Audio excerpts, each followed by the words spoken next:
the likes of Mazi Nnamdi Kanu, and you believe that, according to the news, that Simon Ekpa is on his way to Nigeria? Igbo Kwano, Igbophobia. Igbo Kwano, Igbophobia. The hate they have for Igbo man is it. There's no other problem. Nigeria as a country hates Igbo man. Simon Ekpa, does he base on extradition? Does he base on dialoguing with the government of the day? Does he base on visitation? These are three questions now from me, and I must make sure I actually elaborate on these three questions. I will expatiate on it. Do you know what? Simon Ekpa coming to Nigeria for what? What are Simon Ekpa's crime? Ekpa has actually concluded a project Nnamdi Kanu embarked on since 2014. Ekpa was the man of the time. If you ask me, those newspaper house that made Tinubu the man of the year should have given it to Simon Ekpa. A young man that successfully declared Biafra in the faraway land of the Scandinavian Europe at Giansibello Square. Giansibello. You are extraditing Ekpa for what? Sending him to Nigeria for what?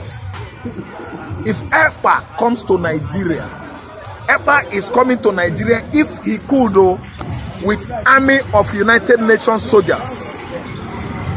Finland are going to give him their own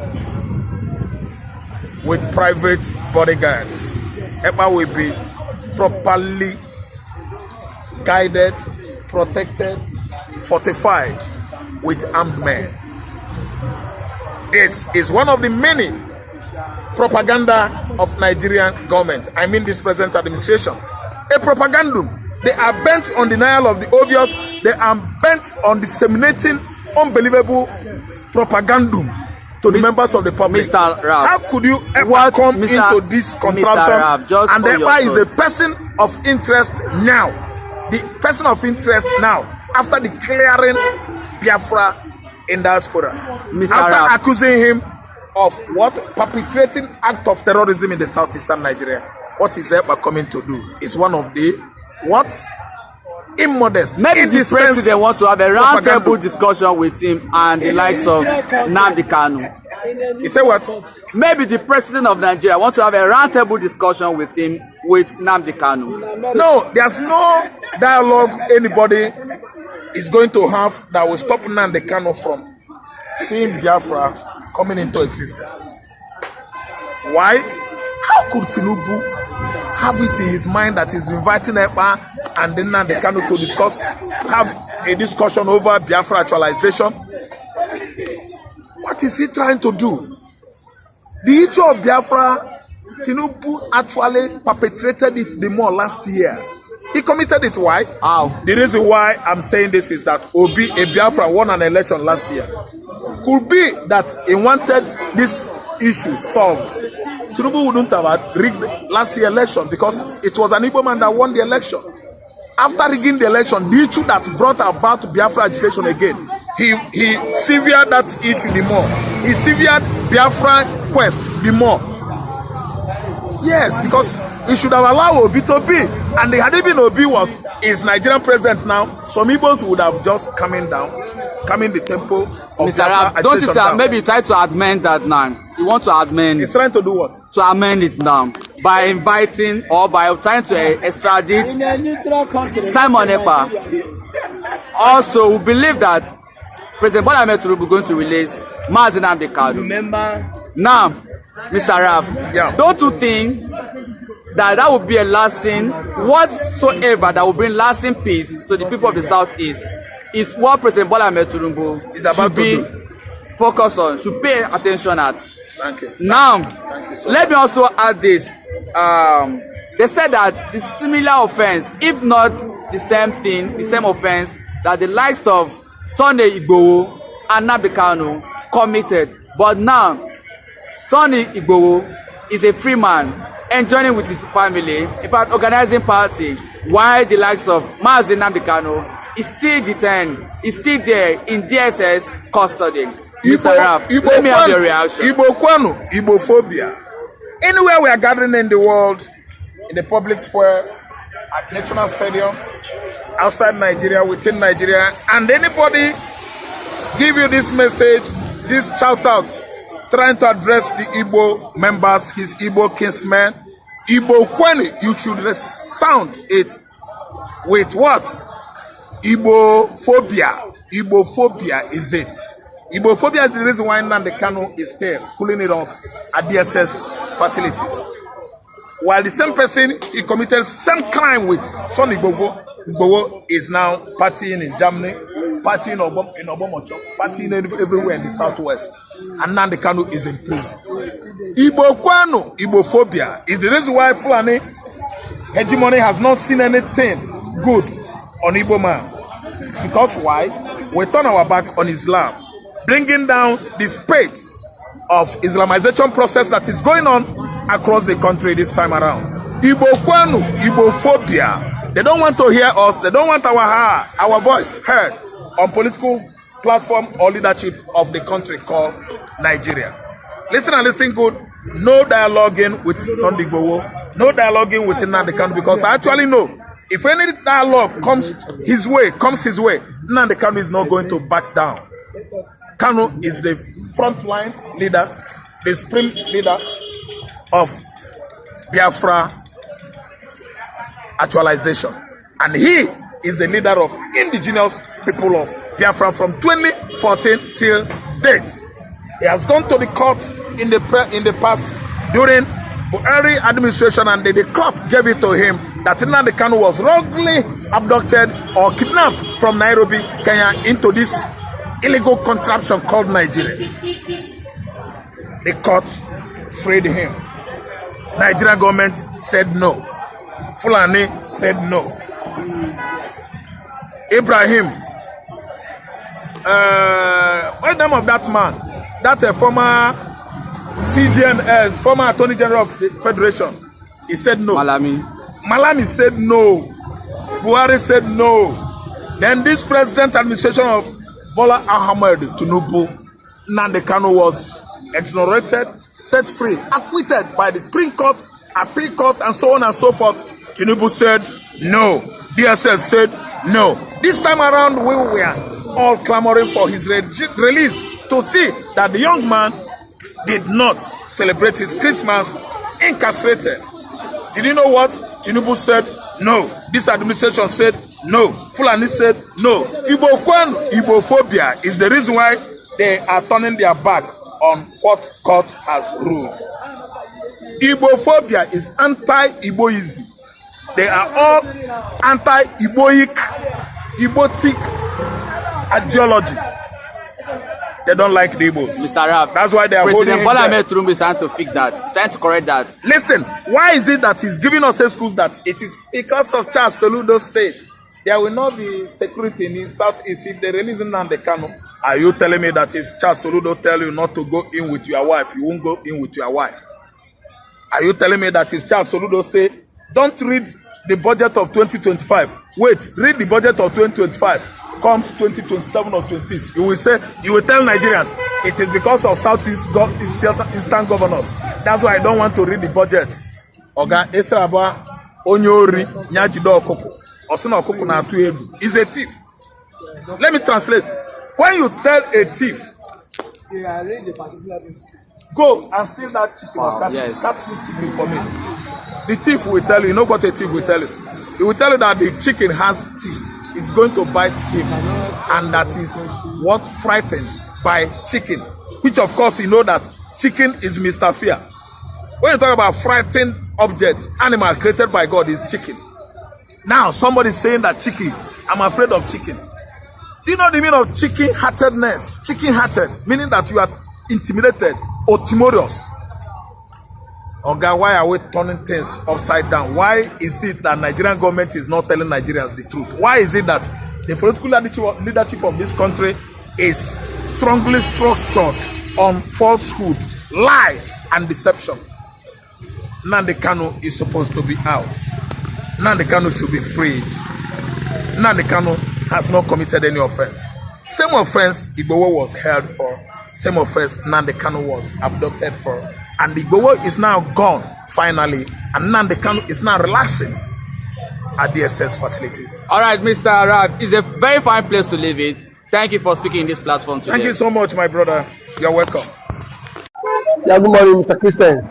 Simon Ekpa get people that are lobbying for Biafra, and it is a plus. The way Simon Ekpa is going international, and it seems he's making this agitation a serious international issue by employing international lobbyists to make sure that Biafra is recognized at the world stage. Let's get a reaction. Now, thank you for that wonderful question, the anchor of this good platform. First and foremost, I want to say Simon Ekpa has come out to say, or has outlined countless times, that he said that the Nigerian government cannot win Biafra with a barrel of gold for the second time. Now when he said that, see, Nigerian government cannot win Biafra with a barrel of gold, it means that nobody needs to die for them to exit Nigeria. Now, Ojogun fought Biafra in a different dimension. Now, Nnamdi Kanu did it via his own dimension. So Ekpa is taking it globally. And now, we've seen world body recognize Biafra.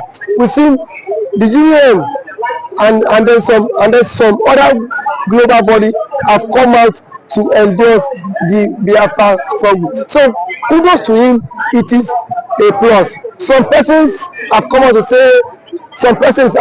say that Simon Ekpa should be discredited, the likes of Ohanes Ndigbo and that of the Southeastern governors. But my question is that you said Simon Ekpa should not be taken serious. Then who should be taken serious? The government who is not willing to protect our people?